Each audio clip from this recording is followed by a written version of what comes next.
Bismillah. Bismillahirrahmanirrahim. Astaghfirullahalazim. Astaghfirullahalazim. Astaghfirullahalazim. Uhayyikum jami'an bi tahiyyatil Islam. Assalamualaikum warahmatullahi wabarakatuh.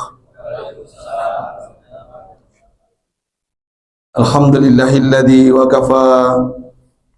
Wassalatu wassalamu ala rasulillahil mustafa, amma ba'du.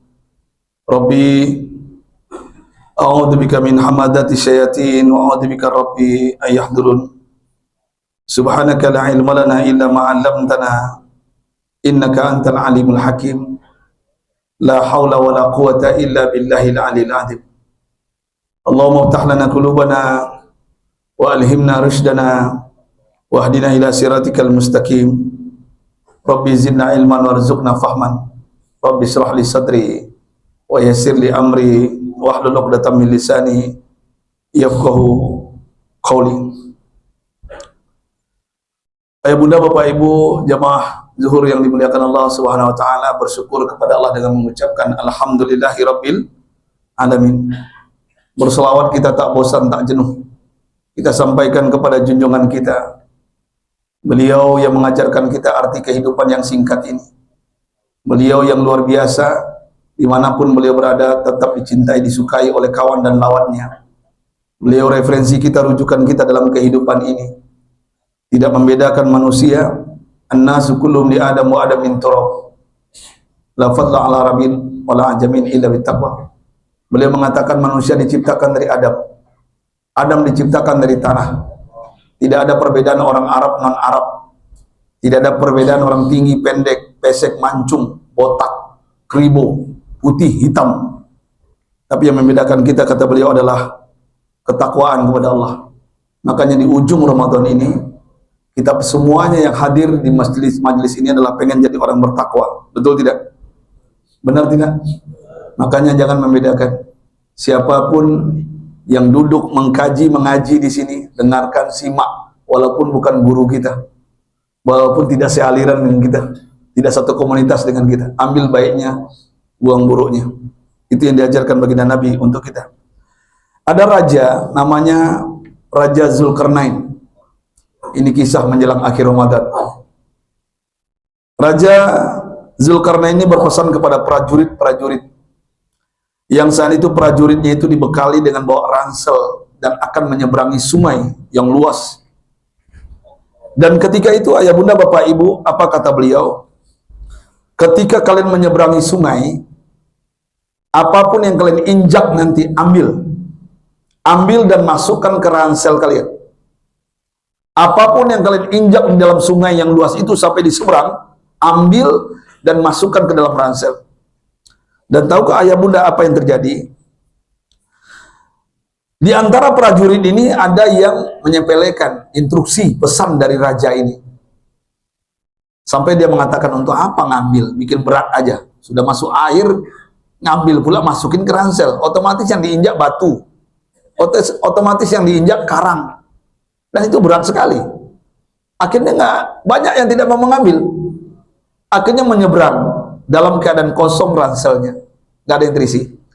Tapi ada di antara mereka yang karena pengen juga, ya, karena ini instruksi pesan dari seorang raja yang bernama Zulkarnain, ya, apa yang terjadi? Asal ngambil aja, ya. Ketika nyangkut ambil, ketika enggak ya sudah, ya. Akhirnya masuklah ranselnya cuma sedikit, ya. Tapi ternyata ada sebagian di antara mereka itu betul-betul patuh kepada sang raja dan mengikuti perintah raja ini. Apapun yang diinjak diambilnya. Sampai dia keberatan membawa ransel itu di dalam air. Bayangkan Bapak Ibu, kita membawa sesuatu dalam air berat apa ringan? Tambah berat apa tambah ringan? Tambah berat dia. Tapi karena ini perintah, nah itulah komando tadi. Ya, namanya prajurit. Ya, kalau bahasa kita dalam Al-Quran, sami'na wa ata'na. Kami dengar, kami laksanakan. Diisilah, dan ternyata sampai di seberang. Apa yang terjadi? Apa yang bisa kita ambil ibrah pelajaran dari kisah ini? Yang bisa kita ambil ibrah pelajaran adalah, ayah bunda bapak ibu, ketika yang tidak mengambil ini Ditanya oleh raja, apa yang kalian ambil? Kosong, zong. Ya, nggak ada apa-apa dalamnya. Tapi ternyata ada yang mengambil sebagian yang sekedarnya saya tadi. Ketika disuruh buka ranselnya oleh raja ini, Raja Zulkarnain ini, mereka kaget dan terkejut. Kenapa kaget dan terkejut? Ternyata apa yang dia ambil itu berubah menjadi emas, intan, dan berlian. Berubah menjadi sesuatu yang sangat berharga sekali. Ya. Mereka yang mengambil sekedarnya menyesal dia. Ya Allah, ya Rabb, kenapa nggak saya ambil banyak tadi? Akhirnya mereka menyesal. Yang beruntung itu yang ketiga. Kelompok yang terakhir beruntung banget. Gembira sekali. Karena ketika dibuka berat. Ternyata kalau ditimbang itu bisa untuk ya pulang kampung ya. Mungkin lebih dari itu kali. Jadi artinya ayah bunda, kisah ini apa? Pernah saya menyampaikan mungkin di sini. Puasa itu bukan siapa yang duluan datang tarawih, tapi siapa yang bertahan sampai akhir Ramadan. Setuju tidak? Setuju tidak? Pertanyaannya, kita berakhir nggak sampai Ramadan ini? Kita bertahan nggak di majelis ilmu? Kita bertahan nggak mankoma, bukan mansoma saja. Mansoma dengan mankoma beda. Hadisnya, ini hadis Rasulullah. Mansoma Ramadana, siapa yang berpuasa di bulan Ramadan. Tapi yang lebih hebat lagi apa? Mankoma, siapa yang mendirikan Ramadan siang malamnya dengan ibadah kepada Allah, ya, ghufirallahu ma taqaddama min dzambi, diampunkan dosa yang telah berlalu. Makanya ayah bunda bapak ibu, dalam kitabnya Sultanul Aulia Syekh Abdul Qadir Jailani, beliau membagi puasa itu 3. Pertama ada puasa namanya puasa syariat. Yang kedua ada puasa namanya puasa tarikat. Yang ketiga ada namanya puasa hakikat. Sama dengan Imam Ghazali, cuman beda. Secara makna sama, tapi secara istilah berbeda. Kalau Imam Ghazali mengatakan apa? Puasa awam, puasa khawas bil khawas. Ya. Ada orang bapak ibu berpuasa secara syariat, tapi dia berbuka secara hakikat. Dia berbuka secara tarikat. Maksudnya apa? Dia hanya menahan haus dan lapar saja. Ya, maksiat tetap jalan, matanya tetap berzina dengan handphonenya di kontrakannya. Ada bujang lapuk seperti itu? Ada? Halo, bujang lapuk, ada bujang lapuk? Ya. Dia berpuasa secara syariat. Dia bersahur, dia berbuka maghrib. Ini hanya menahan haus dan lapar. Kam min sha'imin laisa lahu min siyami illa al-ju' wal atos. Betapa banyak orang, bukan hanya di Indonesia saja, ya, mereka berpuasa cuma dapat haus dan lapar saja. Dia tidak berpuasa secara tarikat. Matanya tetap maksiat, jelalatan, tangannya tetap menjamah, ramah, rajin menjamah. Di bulan puasa ini paling enak berbuat maksiat, Pak. Apalagi yang kita punya barusan dapatan jabatan, itu short time lagi. Halo. Nah, ini penyakit ini. Ujiannya berat Ramadan ini. Apalagi janda yang suka sama kita. Itu lebih parah lagi itu godaannya. Ya ada aja godaannya. Kita lagi puasa digoda lagi. Dia suka sama kita. Ternyata suka sama dompet kita. Nah, ini penyakit. Jadi artinya apa? Banyak orang berpuasa secara syariat tapi berbuka secara tarikat. Ada seperti itu? Banyak seperti itu? Banyak nggak? Banyak. Masih menggibah, menggunjing, memfitnah. Kaki masih melangkah, main sesuatu yang tidak diridhoi Allah. Bahkan melakukan perzinahan secara kemaluannya. Naudzubillah. Jadi ayah bunda bapak ibu, saya ingin menyampaikan pada siang ini, besok pamungkas terakhir ya Ustadz. Ya, ini sebelum yang terakhir ini. Ya, artinya apa? Ibnu Sina dalam kitabnya, seorang ahli filosof, dan beliau juga ahli ilmu kedokteran. Makanya ada rumah sakit Ibnu Sina. Ada rumah sakitnya? Ada kan? Beliau mengatakan, orang beribadah itu 3 tujuannya. Yang pertama kata beliau, orang beribadah itu karena ingin mengharapkan surga. Pengen masuk surga. Ada yang seperti itu? Ada? Ada. Yang kedua, kata beliau, ya ini orang yang mengharapkan surga ini seperti pedagang. Ya, ibadahnya pedagang. Untung rugi. Kalau saya lakukan, saya untung nggak? Kalau nggak saya lakukan, rugi nggak? Ah, itu. Nah, ini biasanya orang mengalih kalau istilah orang Minang. Ya, 3.000 sampai 500. Utaknya duit aja dia. Ya, 5 bumi dipijak, di situ tanah dikaplingnya. Halo, itu bahasonya tuh. Karena saya besar di Tanah Abang, saya ngerti juga. Saya darah Minang, Pak. Walaupun tidak lahir di Minangkabau, ya, saya lahir di Tanah Abang, bapak saya orang Minang. Saya belajar dari bapak saya bahasa Minang terus dia. Tidak pernah bahasa Indonesia. Walaupun wajah saya wajah Jawa. Halo, darah Minang ini. Ada keturunan Datuk Maringgi ini. Hati-hati kalian. Ya, jadi ayah bunda bapak ibu yang saya cintai. Ada orang beribadah itu karena surga, karena pahala. Yang kedua, kata beliau Ibnu Sina, ada orang beribadah itu karena takut masuk api neraka. Nah, inilah ibadahnya para budak, para pembantu. Dia melakukan sesuatu hanya menggugurkan kewajiban. Kalau nggak dilakukan takut dia nanti masuk kena hukuman, kena pecat oleh atasannya. Nah, jadi ketakutan terus dia. Bawaannya hidupnya takut. Akhirnya stres, stroke, stop, mati mendadak. Kena 3S dia. Ada orang begitu.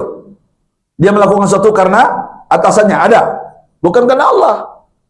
Dia bekerja itu karena manusia. Makanya hati-hati. Orang kalau bekerja karena manusia, siap-siap kecewa. Betul nggak? Orang kalau berharap dengan makhluk yang namanya manusia, pasti kecewa. Ya, saya sudah mengalami, Pak. Saya lagi bangun pesantren sekarang. Lagi bangun masjid nih, pondasinya. Ya, ada seorang teman saya, ustadz tapi pejabat. Dia bilang sebentar lagi dapat proyek nih, 7M katanya. Ini ustadz orang saya kasih nanti insya Allah saya kasih 100 juta. Wah, saya gembira sekali. Ini buat pembangunan masjid dari saya. Kalau proyek ini tembus, wah, kan keren gayanya nih kawan nih. Ya, oknum kiai nih. Oknum kiai. Halo, ustadz orang di PHP-nya. Saya ambu-ambu aja. Siap Pak Kiai, dia bilang. Siap. Pas 2 hari dia telepon saya lagi. Ustadz, ini begini ceritanya Ustadz. Ini karena nih banyak yang mau saya bantu, Ustadz nggak jadi 100 juta. Saya kasih 75 juta. Gimana pendapat Ustadz? Siap. Berapapun Pak Kiai, saya siap. Setelah beberapa lama nelpon lagi dia. Ustadz, karena ini nampaknya banyak sekali yang harus diselesaikan. Ustadz dapat 50 juta aja nggak apa-apa. Dalam hati saya, kucing ahi apa jago? Kerapai apa jago? Siap. Sami'na atau berapapun Pak Kiai kasih, kami terima. Yang namanya barang hibah, ya, sedekah, infak untuk pesantren lagi saya bilang. Untuk para penghafal Al-Quran. Siap. Sampai dia nelpon lagi, Ustadz, kayaknya Ustadz dapat 25 juta ini gitu. Saya bilang sama Pak Kiai, habis ini jangan telepon saya lagi. Berapapun saya dikasih, saya terima. Mau 100.000 pun saya terima. Dalam hati saya, karapai dia. Ya kesel saya jadinya. Ternyata beberapa bulan, sampai 6 bulan, nggak ada kabar, nggak ada berita. Pas lagi berbuka bersama, yang tausiah saya. Karena beliau pejabat ada di situ. Di depan saya. Saya salamin beliau, saya cium bolak-balik tangannya. Ya kira begitu, Pak. Ya ikram namanya, ihtiram, bukan berarti dia apa namanya? Ya, saya cium tangan beliau. Beliau udah pucat wajahnya. Wah, ini ditembaknya saya, ini pasti ditembaknya. Betul, saya tembak. Saya hajar, saya rubah ceramah saya buka bersama itu, al-mar'u yataghayyar fi salas. Orang akan berubah kalau dapat 3 perkara. Tahukah kalian bapak-bapak, ibu-ibu, orang yang berubah itu? Pertama, al-qurbu minal muluk, kalau dekat dengan kekuasaan. Dia akan berubah, dan itu ada oknumnya di sini. Saya bilang, saya nggak sebutkan namanya. Dia udah nunduk aja dia. Kurang ajar Ustadz orang ini. Yang kedua, saya bilang, orang akan berubah. Wal wilayah, kalau diberi kekuasaan, diberi jabatan, pangkat, kedudukan. Dulu sayang bini, sayang mertua, sayang anak, rajin ke masjid. Gara-gara jabatan, lupa anak, lupa bini, suka main dengan janda. Halo, ada orang seperti itu? Nggak ada. Di sini orang soleh semua. Alhamdulillah. Yang ketiga, saya bilang, orang akan berubah. Wal ghina min ba'dil faqri. Ketika diberi kekayaan, sebelumnya miskin, papa, tidak ada apa-apanya. Berubah dia. Apakah ada manusia seperti itu di sini? Ada. Jawab semua. Pak Kiai ini nggak jawab. Dia nunduk aja dia. Saya hajar. Pas turun, dicubitnya saya. Kurang hajar ente. Batal proyeknya, gagal. Iyalah. Pak Kiai hitung-hitungan dengan saya. Nggak boleh hitung-hitung, kalau mau ngasih mau 100, kasih 100. Jangan dibilang diturun-turunin. Mikir lagi. Inilah kita, Pak. Janji sama kawan begitu. Banyak nggak model itu? Banyak nggak? Kalau ada 3 orang, bunuh 2. Tinggalkan 1 buat sampel barang. Jangan bunuh semuanya. Ya, jangan bunuh semuanya. Oke. Ini yang kedua. Ya, orang beribadah karena takut masuk api neraka. Ya. Nah, ini. Tapi ada yang ketiga, ayah bunda bapak ibu.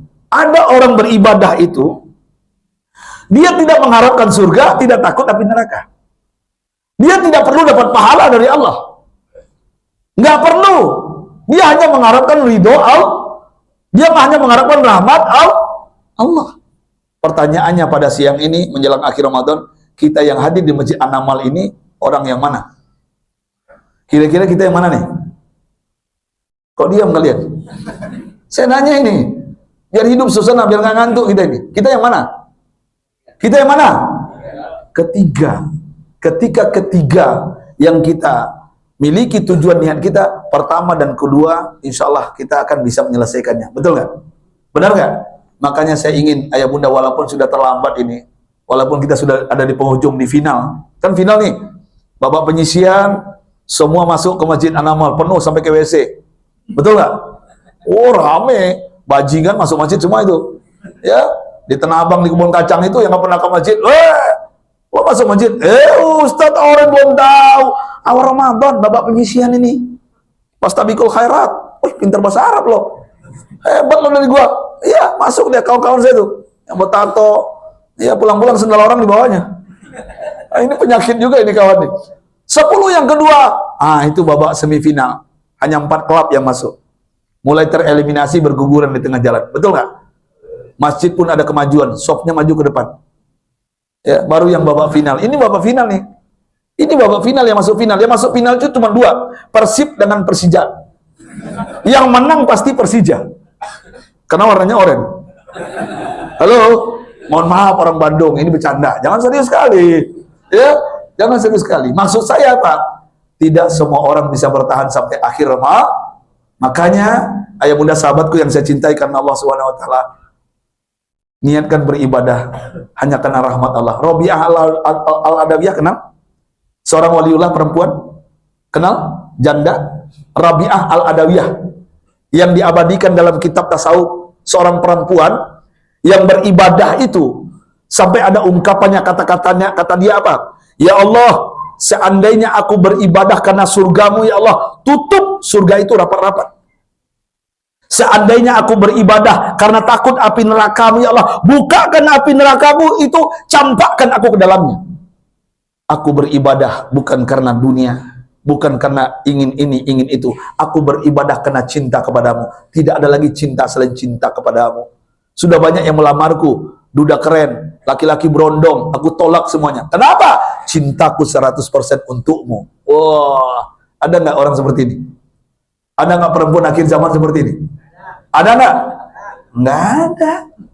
Ya, artinya ayah bunda sahabatku, yuk, walaupun di penghujung ini, mudah-mudahan ke depannya setelah Ramadan, habitat kita jangan sampai menjadi Ramadaniun, orang beribadah hanya di bulan Ramadan. Setelah Ramadan kembali ke habitatnya.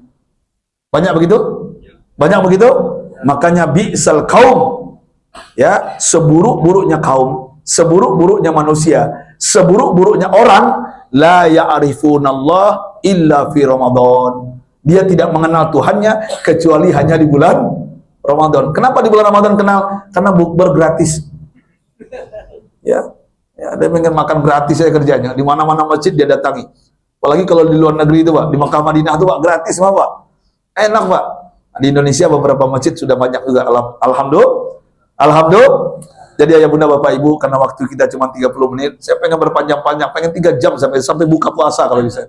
Ya, karena malam ini juga ada agenda. Sebelum ini yang jelas intinya, ya mudah-mudahan yang hadir ini mendapatkan orang-orang yang nilainya takwa, nanti dapat piala dari Allah, bukan bertuliskan bertinta emas, juara 1, juara 2, juara 3. Tapi yang tertulis di sana, ghufira lahu ma taqaddama min dzambi, diampunkan dosa yang telah berlalu. Karena saya lihat ini wajah-wajah penuh masalah.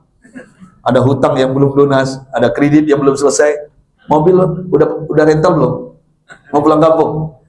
Gaya pulang kampung bawa mobil Pajero warna oranye lagi.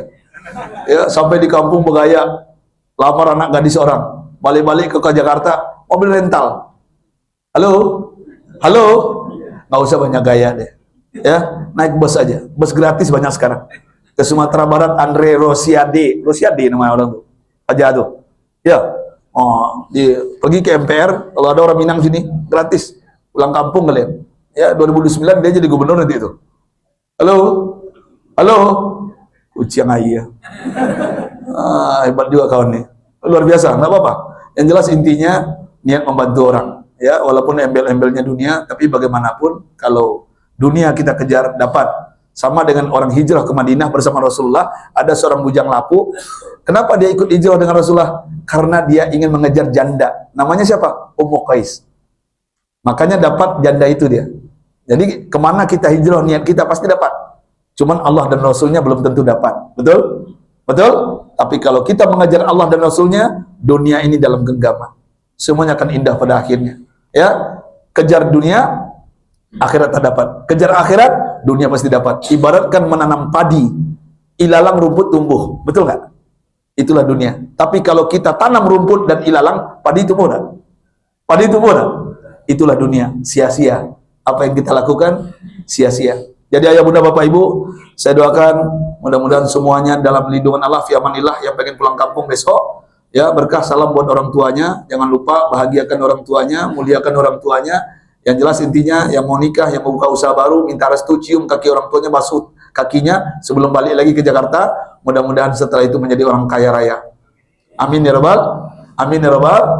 Yang ingin curhat konsultasi dengan saya, silakan nanti. Saya buka konsultan rumah tangga sudah 10 tahun ya. Saya juga buka biro jodoh sudah 10 tahun. Saya ada stok sekarang 200 janda ini. Saya nggak bercanda, serius. Lihat aja di Majelis Para Janda live TikTok. Saya founder Majelis Para Janda Ustadz Oren. Ya, saya selesaikan semua janda itu. Biar nggak ditipu oleh bajingan, biawak, buaya, komodo. Modus semuanya. Ini mak-mak nih bego-bego juga kadang-kadang. Dirayu dikit, tahajud bunda. Oh iya, makasih sayang. Ujung-ujungnya, bunda bisa pinjam uang nggak 50 juta? Transfer dia. Pas sudah kejadian baru ngadu ke saya. Udah terjadi baru ngadu ke saya. PA loh, saya bilang. Aduh, bego emak-emak sekarang. Oh, yang ngasih porotin laki-laki itu, minta duitnya. Jangan kita yang ngasih duit laki-laki. Bego on. Bego on. Kita yang porotin laki-laki, saya bilang. Aduh, sekarang modus banyak. Ya, modus banyak. Biawak itu adeknya, buaya kakaknya, komodo kakeknya. Ya, tapi di sini nggak ada. Ini wajah setia semuanya. Ini wajah-wajah setia. Karena di hatinya ada satu perempuan. Tapi di handphonenya banyak nomor janda. Itu masalahnya. Oke, ayah bunda, mohon doanya. Silakan ya. 0812 6634 6539. Cukup sekali saja. Kalau nggak tahu, tanya ke pengurus masjid, ke Ustadz kita, guru kita ya. Oke, saya mohon doa support. Ini puasa semua. Orang puasa doanya dikabulkan Allah. Habis Idul Fitri saya pasang pondasi masjid, Ustadz. Mohon doanya mudah-mudahan masjid saya di tanah 3 hektar. Saya dapat tanah, Bapak Ibu. Ini hebatnya loh Ramadan nih. 3 hektar dikasih orang tanah. Dikasih 3 hektar. Di Jakarta 1 meter berapa tanah? 20 juta. 20 juta. Saya dikasih 3 hektar. Ya Pak Haji ini habis ceramah kayak gini, dipanggil, ditarik saya. Dibawa ke kantornya, Ustadz, saya punya anak gadis 4. Kata dia, cuman sayang, kita terlambat jumpa. Keempatnya udah nikah. Kalau saya tahu Ustadz ini ada aja dulu nih, saya ambil menantu. Karena Ustadz udah dapat anak saya, yuk, saya punya tanah banyak.